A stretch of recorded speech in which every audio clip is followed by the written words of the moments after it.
오늘 말씀을 같이 보겠습니다. 사도행전 3장 1절에서 10절까지 말씀을 저와 여러분이 교독하겠습니다. 제9시 기도 시간에 베드로와 요한이 성전에 올라갈새 나면서 못 걷게 된 이를 사람들이 메고 오니 이는 성전에 들어가는 사람들에게 구걸하기 위하여 날마다 미문이라는 성전문에 두는 자라. 그가 베드로와 요한이 성전에 들어가려 함을 보고 구걸하거늘 베드로가 요한과 더불어 주목하여 이르되 우리를 보라 하니 그가 그들에게서 무엇을 얻을까 하여 바라보거늘 베드로가 이르되 은과 금은 내게 없거니와 내게 있는 이것을 내게 주노니 나사렛 예수 그리스도의 이름으로 일어나 걸으라 하고 오른손을 잡아 일으키니 발과 발목이 곧 힘을 얻고 뛰어서서 걸으며 그들과 함께 성전으로 들어가면서 걷기도 하고 뛰기도 하며 하나님을 찬송하니 모든 백성이 그 걷는 것과 하나님을 찬송함을 보고 그가 본래 성전 미문에 앉아 구걸하던 사람인 줄 알고 그에게 일어난 일로 인하여 심히 놀랍게 여기며 놀라니라. 아멘. 지난번 인도 최수진 선교사님 그 여성센터 건축비 우리 교우 중에 한 분이 헌금해 주신 것에 대한 간증을 여러분에게도 드렸는데 며칠 전에 메일이 왔습니다. 그 아들 무릎 수술이 끝나고 이제 인도로 돌아갔는데 너무너무 마음이 설레더래요. 예년과 다르게 그 교인들을 정말 만나고 싶은 마음이 간절하고, 그래서 인도에 가서 그 교인들을 만났는데 그렇게 사랑스럽게 느껴지고 감사하더랍니다. 그래서 우리가 하나님께 드린 80만 원의 헌금이 8천만 원이 되어서 100배가 되어서 돌아왔습니다. 그런 간증을 했더니 다들 눈물바다가 되고, 그리고 정말 박수를 치고 하나님의 하신 일에 대해서 감사를 올렸노라고 그런 보고의 메일을 받았습니다. 정말 우리가 일상에서 하나님의 기적을 경험하자고 나갔더니 우리의 삶 속에서 하나님이 행하시는 참으로 많은 일들이 일어나게 되는 것을 보게 됐어요. 여러분의 개인에게 있어서 또 앞으로 하나님께서 우리 교회 안에 아마 그 일을 더 많이 더 놀랍게 이루어내실 거라고 믿습니다. 오늘 읽은 본문의 말씀은 아주 성경의 유명한 치유기적 사건입니다. 베드로가 성전 미문에서 나면서 걷지 못하던 그 거지를 나사렛 예수님의 이름으로 일어나 걷게 한 사건, 정말 너무너무 유명한 사건이죠. 저는 이 말씀을 읽을 때마다 이렇게 가슴이 뛰는 경험을 합니다. 제가 나사렛 예수의 이름으로 일어나 걸으라 그러면 정말 나면서 걷지 못하던 자가 벌떡 일어나서 걸을 것 같은 그런 마음의 흥분이 느껴집니다. 정말 한 번도 그런 일은 안 일어났습니다.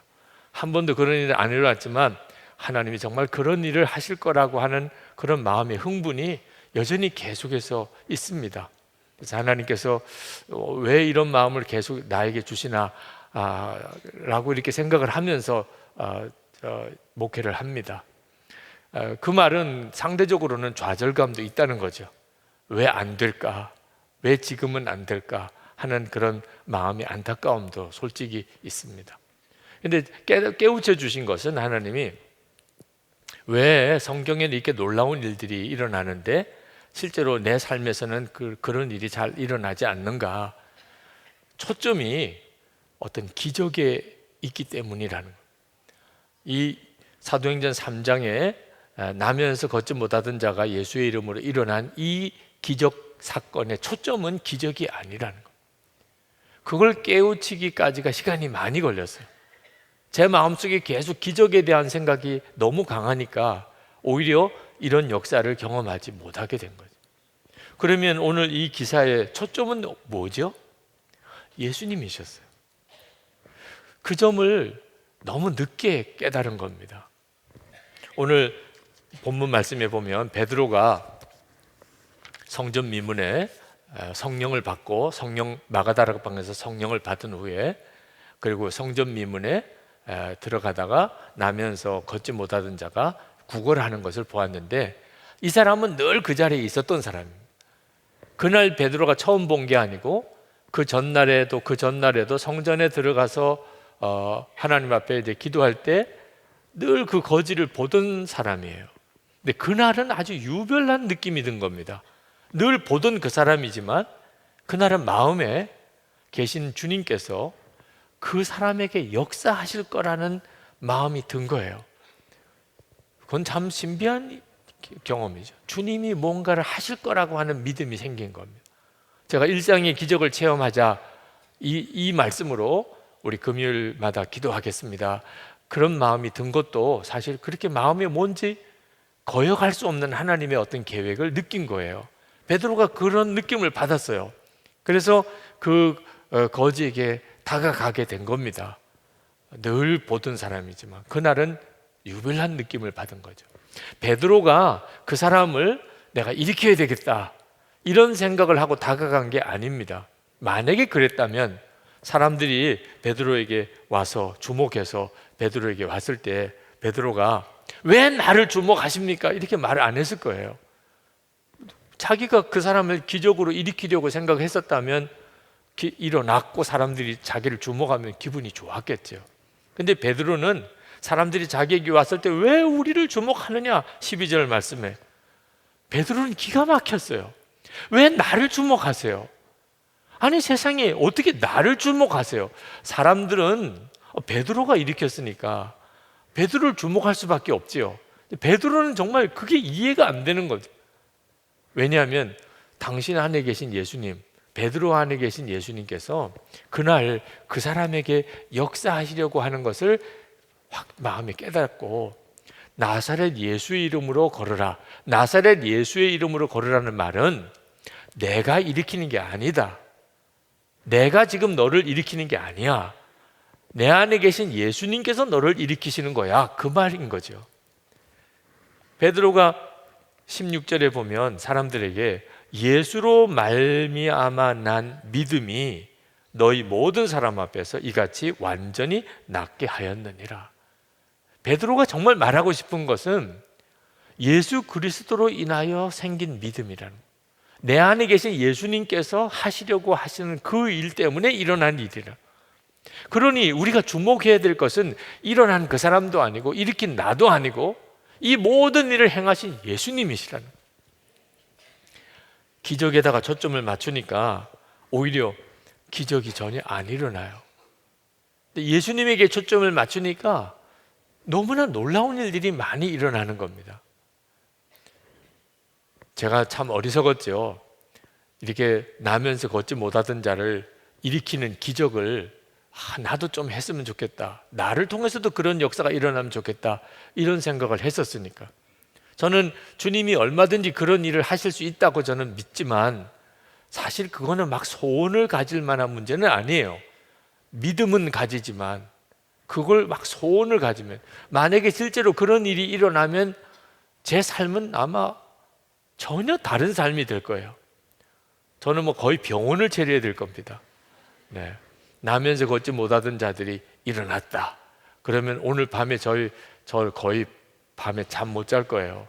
전국에 있는 모든 환자가 다 이렇게 몰려오고 여러분 치유 사역 하시는 분들 옆에서 지켜보면 얼마나 이분들이 힘든가 하는 걸 알게 됩니다. 환자는 끝도 없어요. 끝도 없어요. 그래서 진행팀에서 그분에게 기도 받으시는 분을 철저하게 제한합니다. 그날 저녁에 기도 받으실 분 몇 분 이렇게만 제한해요. 사실 그렇게밖에 할 수 없는 게 끝도 없이 이어집니다. 끝도 없이. 밥 먹을 시간도 없고 쉴 시간도 없어요. 지금 아니 병 고치는 은사를 받았는데 밥이 먹혀 지금? 아니 지금 죽어가는 사람이 지금 이렇게 있는데 밥이 먹혀? 치유 사역자가 죽는지 안 죽는지 관심이 없어요. 내 병부터 고쳐내. 내 병부터 고쳐달라. 이렇게 되더라고요. 제가 너무 몰라서 그걸 소원했던 거예요. 실제로 하나님이 저에게 그런 기적을 행하는 일을 주셨다고 한다면 아마 제 삶은 굉장히 많이 달라졌을 것이에요. 저는 그 사역 자체를 폄하하고 싶은 마음도 없고 솔직히 마음이 부러워요. 그렇지만 욕심을 낼 문제도 아니고 하나님이 그렇게 쓰시면 그렇게 쓰임을 받는 거고요. 그러나 꼭 그런 은사가 없어도 하나님은 믿음으로 얼마든지 지금도 똑같은 일을 하신다고 확신합니다. 주님이 원하시는 것은 기적을 주목하지 말라는 거예요. 예수 그리스도를 주목하라는 겁니다. 이것이 오늘 우리들에게도 주신 하나님의 놀라운 계획입니다. 앞으로 주님이 우리 가운데 기적이라고 할 일들을 계속 많이 주시고 더 풍성하게 일으키실 거예요. 그때 여러분 꼭 명심해야 합니다.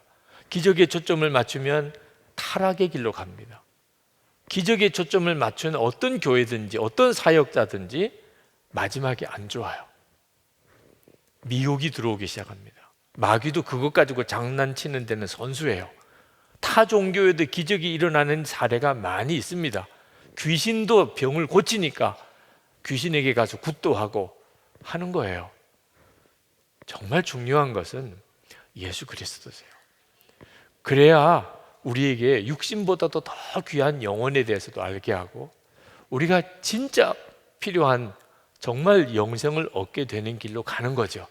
그 가는 길을 가는 과정에 하나님의 역사도 나타나는 거지. 하나님의 역사가 초점이 아니고 초점은 예수 그리스도세요. 우리 한국 초창기에 유명한 치유 사역자로 대표적인 분이 김익두 목사님이십니다.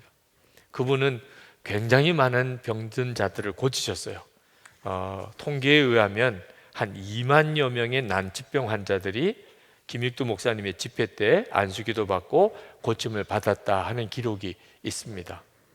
280여 교회를 세웠어요. 교회를 280개의 교회를 치유 역사가 일어나니까 사람들이 엄청나게 몰려들고 전도도 되고 그래서 그 많은 교회도 세우고 신학생도 한 200명 정도를 장학금 줘가면서 신학생을 배출했죠. 그러다가 6.25 전쟁이 일어나고 순교하셨습니다. 그 기적적인 치유가 정말 일어난 것인가?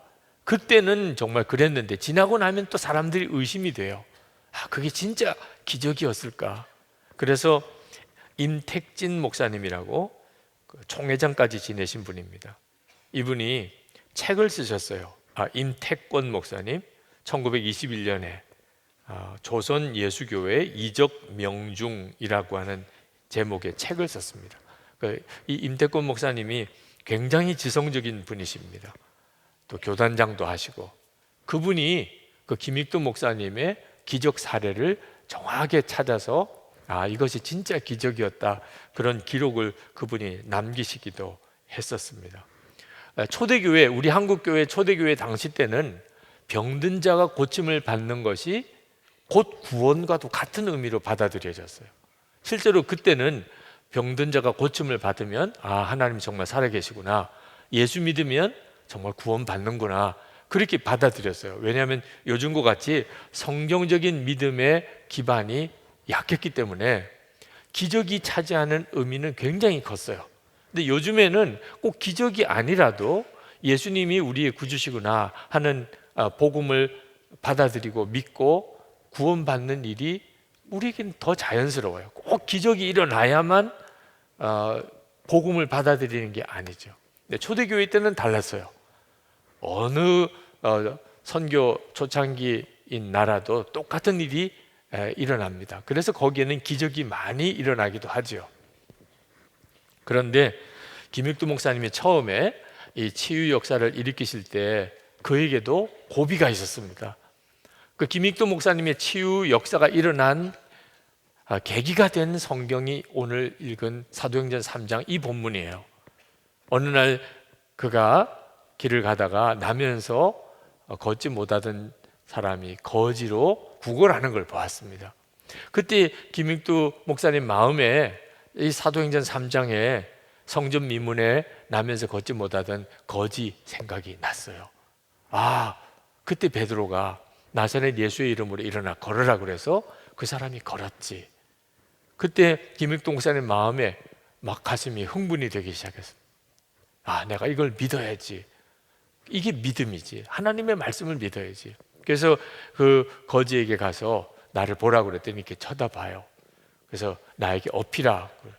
사람들 보는 앞에서 하기에는 또 조금 조심스럽고 그래서 그분을 업고 과수원 돌담길 옆에 아무도 안 보는 데서 내려놨습니다. 그러니까 그 사람이 용 어리둥절하죠. 업히라고 그래서 업혔다가 아무도 없는 돌담길 옆에 내려놓고, 그리고는 이 김익도 목사님이 정말 눈을 부리부리 뜨면서 나사렛 예수의 이름으로 일어나 걸으라! 그러고는 손목을 잡고 확 일으켰습니다.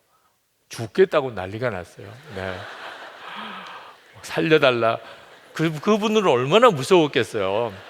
돌담길 옆 아무도 안 보는 곳에 데려가서 그냥 팔을 끄집어 당기고 막 소리를 지르고 이러니까 막 살려달라고 그렇게 애원하고, 일어나기는커녕 정말 너무너무 창피한 노릇이죠. 큰 좌절감에 빠졌습니다. 그리고는 왜 나는 안 될까? 왜 내게는 그런 역사가 안 일어날까? 그런 어떤 깊은 좌절감에 빠졌다가 기도 중에 성령께서 깨우쳐 주셨어요. 그게 초점이 너는 기적만 바라는 거죠. 역사는 내가 하는 건데 너는 그 사람을 일으키려고 하는 것만 관심 가졌지, 넌 전혀 나를 주목해 본 게 아니었어. 그걸 깨닫고 하나님 앞에 정말 회개했습니다. 내가 기적 행하는 것만 바랐지 내가 주님을 전혀 주목하고 주님께 순종하고 하지는 못했습니다. 그리고 그 다음에 그 거지를 찾아갔어요. 그 거지가 얼마나 놀랬겠어요. 또 왔어 그분이. 근데 김익동 목사님이 그 거지 앞에 정말 무릎을 꿇고 용서를 구했어요. 내가 당신에게 지난번에 너무 내가 어리석고 또 믿음이 없어서 깨닫지 못해서 당신을 힘들게 했던 것을 용서해 달라고 그렇게 간절히 용서를 구하고, 그리고 그분을 위해서 기도를 해줬는데 일어난 거예요. 정말 놀랍잖아요. 그리고 그때부터 이제 김익도 목사님에게서 치유의 역사가 집회 때마다 일어나기 시작을 했습니다. 김익도 목사님만 해도 굉장히 강력한 믿음의 역사가 있었고, 그래서 병든 자들은 주님이 그날 고치시는 것이 믿어지고 또 그런 역사들이 수도 없이 일어나게 됐고, 그래서 한국교회 부흥에 큰 몫을 감당했죠. 한때는 우리 한국교회에도 굉장한 치유 역사들이 많이 일어났었습니다. 치유 집회도 많았고요. 왜냐하면 그때 당시는 그것이 예수님이 우리의 구주라고 하는 것을 귀 기울일 수 있는 문이 되었으니까. 지금 성전 미문에서 나면서 걷지 못하던 자를 일으키신 주님의 뜻도 거기에 있어요. 예수님께서 베드로를 통하여 그날 그 사람을 일으킨 이유도 전도의 문을 열자는 것이었습니다. 그 사람을 일으키려고 하는 게 주목적이 아니고 그 일을 계기로 해서 사람들이 예수 그리스도에 대해서 베드로가 전하는 것을 듣게 하려고 함입니다. 그날 5천 명이 넘게 예수를 믿었어요. 주목해 봐야 될 것은 그날을 계기로 해서 베드로가 병원장이 되었대더라 이런 게 아니었어요. 그날을 계기로 해서 그 예루살렘에 있었던 수많은 병자들이 다 고침받았대더라 그런 말씀도 없어요. 그냥 성전 미문에서 그 남에서 걷지 못하던 자만 지금 일어난 겁니다. 그 다음으로 어떻게 진행되지요? 예수 그리스도, 그분이 부활하신 그리스도라는 것을 사람들이 듣고 그 예수님을 십자가에 못 박아 죽인 것을 회개하고 어찌할꼬 정말 회개하며 돌아 나온 거죠. 그러니까 우리 주님의 계획은 사실 우리 가운데 기적 행하는 것에 결론이 있는 게 아닙니다. 그 일을 계기로 우리가 주님을 더 알게 되고, 그리고 더 주님을 바로 믿게 되고, 그리고 주님께로 나오게 하려고 하시는 거예요. 이 베드로가 정말 성령에 충만한 사람이었거든요. 그때 이 성령에 충만하다는 말은 무슨 뜻이냐 하면 예수님이 함께 나와 함께 계신다는 게 너무 분명하게 믿어지는 걸 말합니다. 성령에 충만하지 않은 사람은 예수님이 함께 계시는데도 믿어지지가 않아. 주님이 바라보아지지도 않고. 그런데 성령에 충만해지면 주님이 나와 함께 계시는 게 너무 분명하게 믿어지고 그 주님만 바라보게 됩니다. 베드로가 그런 상태에 있었어요. 지금 우리에게도 필요한 것이 바로 그겁니다. 그래서 우리가 24시간 주님을 바라보고 매일 그것을 일기로 기록하고 서로 나누고 서로 도전하고 격려하며 살아보자는 것은 초점이 기적에 있는 게 아니고 예수님을 주목하는 것이고, 그것이 바로 성령 충만한 삶으로 가는 거예요. 여러분 안에 주님이 계시다는 게 정말 놀라운 일입니다. 혹시 우리가 실직의 어려움을 겪을 수도 있어요. 그렇지만 내 안에 예수님은 여전히 계세요. 여러분들이 아주 중한 질병에 그렇게 넘어질 수도 있어요. 그러나 여전히 주님은 내 안에 계세요. 여러분, 이 사이에서 주님을 주목할 수 있게 되면 그 어려움이 다 하나님이 왜 허락하셨는지를 알게 됩니다. 그리고 그분에게 유익하게 돼요. 1968년 8월부터 1년 동안 하용조라고 하는 청년이 23살 때 폐결핵 요양원에 있었습니다. 여러분, 이 하용조라는 사람 어디서 들어본 적 있죠? 네.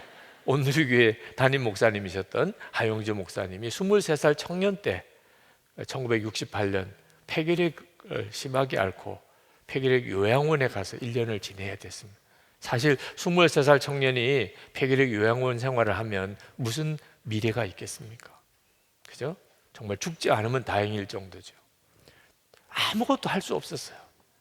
근데 하나 그분이 했던 것이 있는데 일기를 쓴 겁니다. 그 일기가 지금 책으로 나와 있어요. 그 일기 속에 그 하용조라고 하는 청년이 했던 일은 예수님만 바라본 것이었어요. 자기가 폐결핵으로 요양원에 와 있지만 주님은 자기와 같이 계시니까. 그래서 그 주님만 바라보는 게 그가 할 수 있는 모든 것이었고, 그런데 그냥 주님만 바라보는 게 아니고 주님만 바라보니까 여러 가지 많은 생각과 깨우침과 은혜가 있었어요. 그걸 쓴 겁니다. 근데 그 1년 동안에 썼던 그 일기가 지금 온누리 교회의 모든 사역의 설계도라고 평가를 받아요. 그 속에 다 나와 있어요. 그 하용조 목사님이 23살 청년 시절 결핵 요양원에서 주님만 바라보면서 일기 썼던 곳에 나는 이렇게 살아야 되고 이런 사역을 하고 싶고 이런 일을 하고 싶고 그게 다 나와 있다는 거예요. 그러니 내가 실직을 했느냐, 중병에 걸렸느냐, 그것도 참 큰 문제죠, 우리 인생에. 근데 우리에게는 그 모든 것과 비교 안 되는 엄청난 사건이 우리 안에 일어났어요. 예수님이 우리 안에 계신 겁니다. 그래서 그 예수님을 계속 바라보고 살아보자는 거예요. 여러분, 주님을 계속해서 바라보고 사는 것, 24시간 주님을 바라보시라고, 그렇게 예수 동행 일기를 그렇게 써보시라고 그렇게 권하는 일을 여러분 절대로 소홀히 생각하지 마시고 그렇게 듣기만 하고 그냥 지나치지 마시기를 바랍니다. 제가 학교 다닐 때 초등학교, 중학교, 고등학교 때 정말 제일 싫은 것이 체력 검정하는 시간입니다. 달리기 하고 그때 옛날에는 수류탄 던지기를 했어요. 정말 위험천만한 그 초등학교, 중학교 애들이 수류탄을 던졌다니까. 물론 진짜 수류탄이면 난리 났겠죠. 쇠덩어리, 그걸 수류탄이라고 모형 수류탄을 만들어서 그걸 얼마나 던지느냐를 가지고 체력 검정을 했습니다. 근데 저는 항상 성적이 안 좋았어요. 저희 친구들이 달리는 속도나 던지는 길이나 나하고는 비교가 안 돼요. 그러니까 성취감이 없으니까 점점 싫어지는 거죠. 그래서 운동이나 이런 것들은 점점 싫어했어요. 그래서 제 생각에 나는 이런 어떤 근력이나 이런 것이 많이 부족하구나, 나는 운동에는 소질이 없구나, 그렇게 생각을 했습니다. 근데 지금에 와서 가만히 돌아보면 완전히 바보 같은 생각이었어요. 저희 친구들은 매일 축구했어요. 매일 야구하더라고. 저는 그때부터 이제 책 보는 게 취미였습니다. 대략 이유를 알만 하세요? 매일 축구하는 애가 잘 달리는 거죠. 매일 야구하는 애들이 잘 던지는 거죠.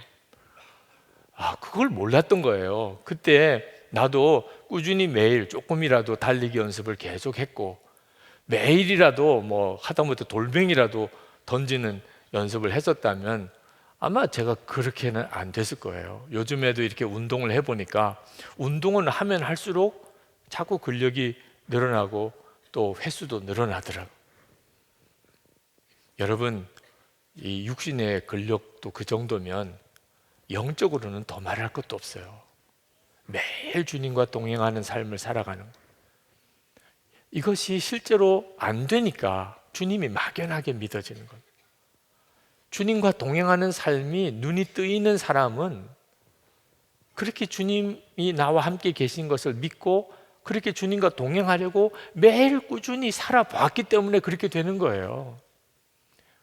이번에 중화권 청년들과 함께 시간을 보냈는데 참 은혜가 많았습니다. 그런데 많아도 말을 하기는 곤란해요. 홍길동이 아버지를 아버지라고 부르지 못했던 그런 참 답답함이 느껴져요. 왜냐하면 괜히 예민한 문제라 사진도 같이 찍기도 어려웠고 뭐 하여튼 그런 조심스러움이 있습니다. 그래서 참 은혜가 많았어요. 그때 제 마음속에 내가 중국말을 잘할 수 있으면 얼마나 좋았을까. 통역을 참 이동철 목사님이 잘해 주셨지만 정말 통역 없이도 말할 수 있으면 또 얼마나 좋을까, 그런 생각을 했는데 제가 왜 중국어를 못할까요? 어려서부터 중국어를 안 했으니까 그렇죠? 그러니까 중국어를 못하는 거예요. 중국 말이 들리는 건 알아요. 이게 이 말이 중국 말이구나, 이런 건 알아요. 무슨 내용인지는 하나도 몰라요. 어려서부터 안 들었으니까. 근데 지금부터라도 제가 목회 다 내려놓고 중국말만 공부하면 저도 몇 년 지나면 어느 정도 대화도 가능하고 알아듣겠죠. 여러분, 주님의 음성을 듣고 주님과 동행하는 것이 안 된다, 답답하다, 이유가 뭐지요? 그렇게 안 살았기 때문에요. 주님께 귀 기울이고 주님께 묻고 이게 주님의 생각인가? 그래서 순종해보고 이런 삶이 꾸준히 이어지면 그러면 여러분들이 금방 다 알게 됩니다. 주님이시구나. 주님이 이렇게 나를 인도하시는구나. 지금 안 되시는 분들 너무 답답해하지 마세요. 꾸준히 제가 여러분에게 권해드리는 대로 주님 바라보고 주님과 동행하는 삶을 살아보세요. 그러면 주님의 역사하심이 너무나 생생히 느껴집니다. 초점은 예수님입니다. 예수님에게 초점을 맞추고 그리고 주님이 이끄시는 대로 여러분들이 꾸준히 따라가면, 그러면 베드로같이 이렇게 놀랍게 쓰임받아요. 주님이 뭘 하실 것인가가 깨달아지니까 그대로 순종하면 주님의 역사가 일어나는 거죠. 베드로가 나사렛 예수의 이름으로 걸으라 이렇게 말을 하지 않고 그 앞부분에 은과 금은 내게 없으나 그렇게 이야기를 했어요. 사실 그 말은 안 해도 될 거라고 생각이 들어요. 은과 금이 없는 게 뭐 자랑입니까? 그냥 없으면 없는 대로 그냥 나사렛 예수의 이름으로 걸으라 이러면 될 걸, 굳이 은과 금은 내게 없으나 돈 없는 것을 무슨 큰 유세입니까? 이렇게 소리 지를 내용이 아니죠, 그죠? 속으로 생각할 정도는 되지만, 그런데도 베드로는 은과 금은 내게 없으나 그렇게 담대하게 소리쳤어요. 이유는 은과 금이 없다는 게 아무 문제가 안 됐어요. 오히려 은과 금이 없으니까 은과 금으로 줄 수 없는 엄청난 하나님의 역사를 그에게 줄 수 있었던 거예요. 그러니까 우리도 때때로는 돈이 없다, 능력이 없다, 재주도 없다 탄식이 되죠. 있으면 훨씬 좋지요. 그러나 그게 있는 사람은 그것으로 쓰임을 받지만 없으니 능력도 없고 재주도 없고 돈도 없고 그러니 주님의 능력을 붙잡는 거죠. 나는 주님밖에 붙잡을 게 없어요. 나는 주님만 의지해요. 그러니 돈으로 능력으로 할 수 없는 역사가 일어나는 거예요. 이것이 베드로의 이 기적의 정말 놀라운 면입니다. 오늘 우리에게 주시는 놀라운 도전이에요. 나는 이것도 없어 저것도 안 돼.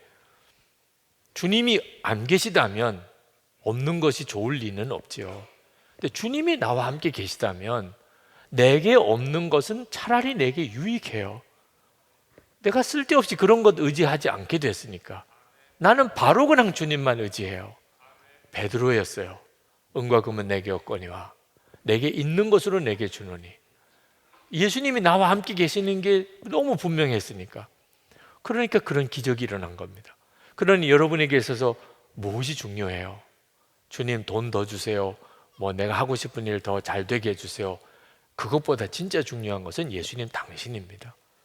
주님, 저는 주님을 원합니다. 그렇게 주님을 알게 되면 아무것도 없는 것 같고 또 오히려 뭐 잃어버린 것 같은데도 내 속에 마음의 기쁨은 엄청나게 커집니다. 제게 이집트 선교사님이 메일을 보내셨어요. 일상의 기적을 체험하라, 이 시리즈 설교를 듣고 은혜를 받으셨다면서 저에게 메일을 보내셨어요. 자기가 겪었던 일을 목사님에게 소개를 하시고 싶다는 거예요. 근데 그 내용은, 핵심은 그 아들 생일에 몰에 가서 이제 식사를 하려고 가다가 버스를 타고 가면서 소매치기를 당했습니다. 그래서 사모님, 아내 선교사님의 휴대폰을 소매치기 당했어요. 내려서 보니까 휴대폰이 없는 겁니다. 그래서 그 휴대폰 찾으려고 사방에 돌아다니고 그 중고 휴대폰 가게들 찾아다니면서 혹시 누가 휴대폰 팔려오면 나한테 좀 연락해 달라고 뭐 이렇게 부탁을 하고, 그리고는 이제 집으로 돌아오는데 너무 마음이 속상하더라고요. 염려도 되고. 이집트 사람은 어쩔 수 없어. 이집트 사람들은, 그 사람들은 정말 예수 믿기 힘든 사람들이야. 마귀가 계속 정죄하는 소리를 들으면서 마음이 너무 힘들었다는 거예요. 그렇게 내가 이집트 사람을 위해서 희생하고 복음을 전하고 그들을 사랑하려고 하는데도 이런 일들이 있단 말이야. 마귀가 마음에 계속해서 심어주는 그런 부정적인 이야기, 생각들 때문에 밤에 제대로 잠을 못 잤습니다. 새벽에 깼어요.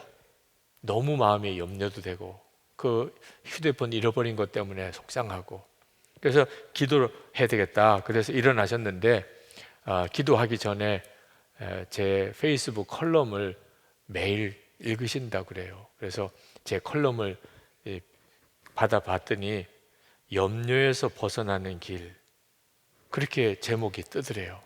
지금 선교사님이 마음에 휴대폰 잃어버린 것 때문에 염려가 너무 가득한데 갑자기 제목이 그 제목이라 이게 나에게 주시는 주님의 말씀인가, 그리고 읽어봤답니다. 거기에 이런 구절이 있어요. 우리가 마음의 염려를 내려놓지 못하는 것은 그것에 마음을 빼앗기고 있기 때문입니다.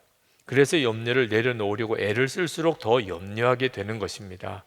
염려를 마음에 내려놓으려면 문제보다 더 큰 것을 붙잡아야 합니다. 그러면 내려놓으려고 애를 쓰는 것이 아니라 내려놓아집니다.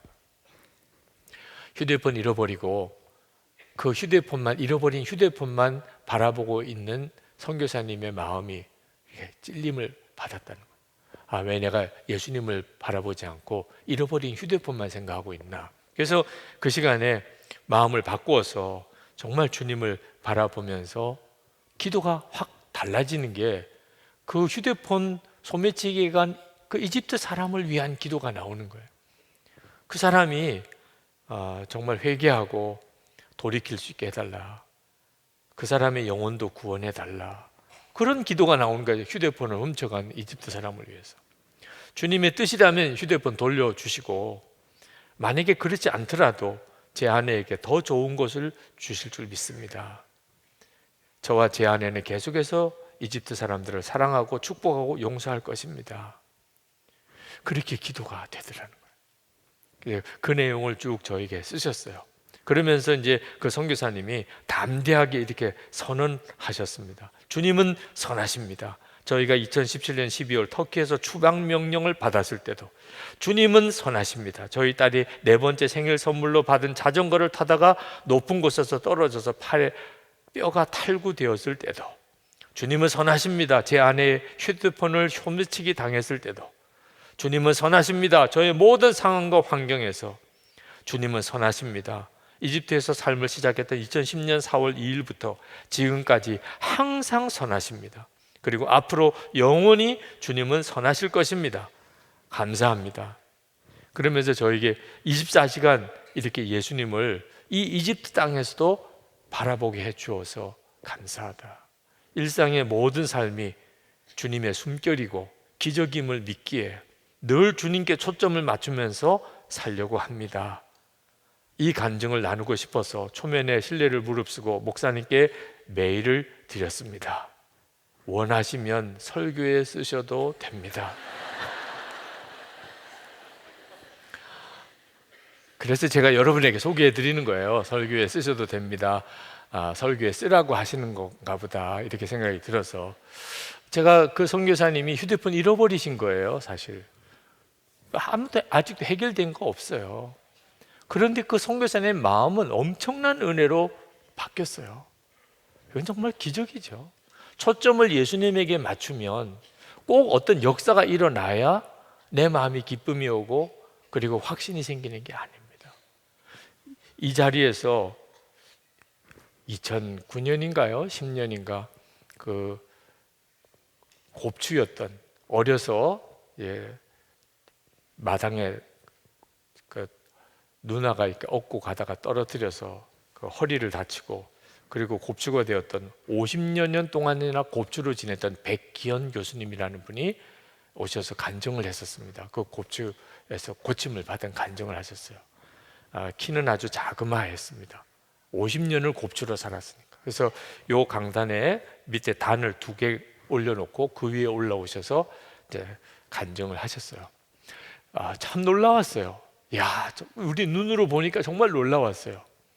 그날 이 곱추이신 분이 기도를 받고 가셨어요. 얼마나 본인에게 큰 도전이 되었겠습니까? 정말 간절히 기도해 드렸고 본인이 성령 안에서 이렇게 안식하는 시간도 가졌습니다. 근데 그분이 곱추가 깨끗하게 고침을 받지는 않았어요. 자, 어떤 사람은 그런 기적적인 치유를 경험하고 어떤 사람은 은혜는 받는데 그런 기적적인 치유는 일어나지 않고 우리로서는 그걸 다 이해할 수 없어요. 그렇지만 주님이 우리와 함께 계시는 것에만큼은 언제나 동일해요. 그리고 예수님이 함께 계시면 충분해요. 강영호 박사, 그분이 앞을 보지 못하는 분이잖아요. 근데 그분이 눈을 뜨게 해달라고 기도를 했는데 눈 뜨지 못했습니다. 근데 그것 때문에 그분은 아주 위대한 삶을 살았어요. 헬렌 켈러, 삼중고의 여인이었죠. 그것도 정말 엄청난 고난의 삶인데 그분이 그것 때문에 하나님의 영광을 드러내고 살았죠. 유명한 찬송 작가인 화니 크로스비, 그도 맹인입니다. 근데 그는 눈 뜨기를 거절했어요. 만약에 주님이 내 눈을 뜨게 해주신다 할지라도 저는 거절합니다. 왜? 내가 천국에서 눈으로 처음 뵙는 분이 주님이기를 원합니다. 그걸 생각하니까 이 땅에서 굳이 눈 뜨고 싶은 마음도 없었다는 거예요. 예수님에게 초점이 맞춰지면 그러면 무슨 이적이 일어나고 안 일어나고 상관없이 정말 우리의 삶 자체가 놀라운 하나님의 역사예요. 그 일을 하나님은 우리에게 주시기를 원하십니다. 오늘 이 시간에도 우리 같이 기도하는 시간을 갖겠습니다. 여러분, 주님은 여러분과 함께 하십니다. 주님을 바라보세요. 여러분이 주님을 바라보면 그 자체가 이미 기적입니다. 그 속에서 여러분의 삶 속에 여러 가지 많은 일들이 일어날 뿐이에요. 여러분, 쓸데없는 데다가 희망을 두고 의지하지 못할 것을 의지했다가 마음 상하는 일이 하도 많잖아요.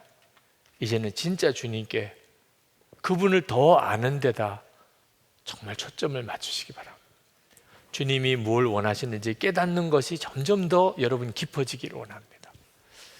우리 찬송 예수의 이름으로 나는 일어서리라, 이 찬양 같이 부르시고 오늘도 3번 기도하고 안수기도 받으실 분들은 아랫단에 내려오시고 또 하나님 앞에 정말 더 간절히 기도하기를 원하는 분은 강단에 올라오셔서 기도하시겠습니다.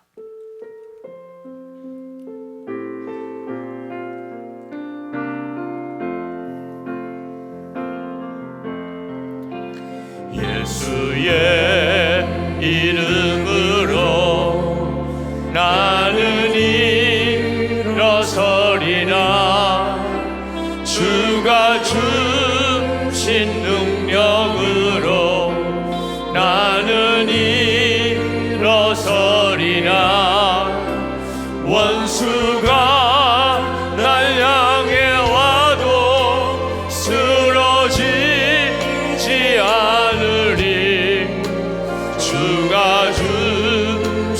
능력으로 주가 주신 능력으로 주가 주신 능력으로 일어서리 예수의 이름으로 예수의 이름으로 나는 일어서리라 주가 주신 능력으로 나는 일어서리라 원수가 날 향해 와도 쓰러지지 않으리 주가 주신 능력으로 주가 주신 능력으로 주가 주신 능력으로 일어서리 원수가 날 향해 와도 원수가 날 향해 와도 쓰러지지 않으리 주가 주신 능력으로 주가 주신 능력으로 주가 주신 능력으로 일어서리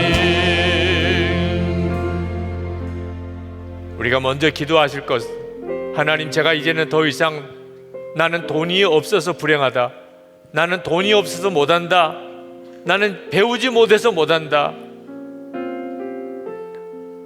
나는 장애가 있어서 못한다, 난 나이가 너무 많이 들어서 못한다. 하나님, 더 이상 그렇게 말하지 않겠습니다. 주 예수님, 주 예수님이십니다. 주 예수님 함께 하시면 주님은 그 자체가 기적이십니다. 주님, 주님으로 제가 살기 원합니다. 주를 바라보는 눈을 더욱 열어주시기 원합니다. 우리 주여 부르짖고 기도하겠습니다. 주여!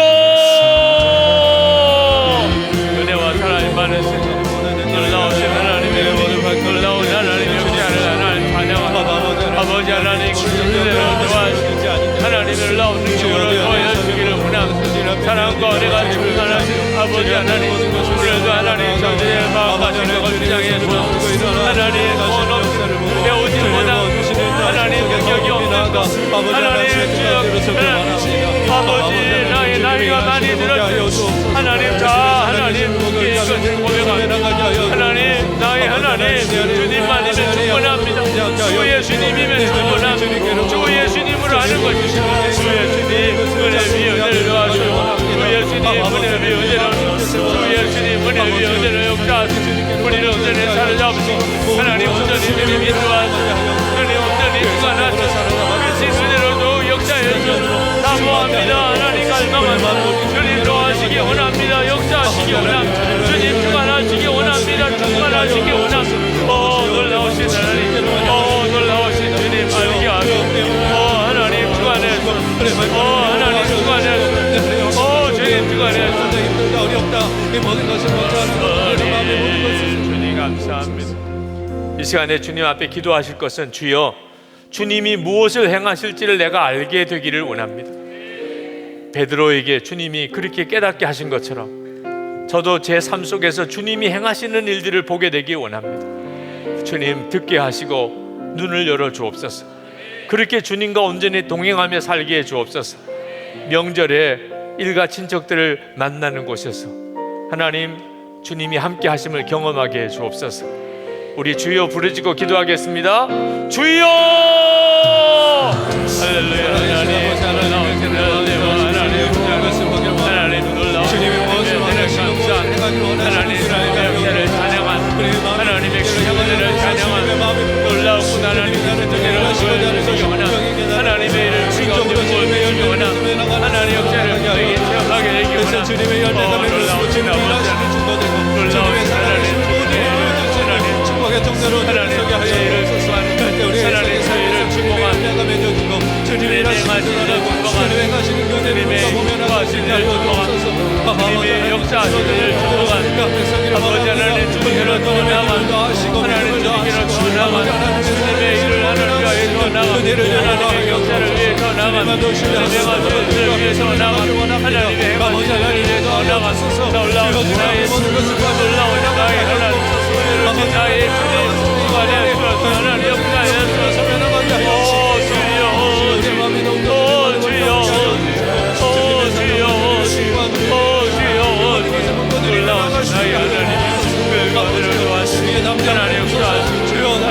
주소서.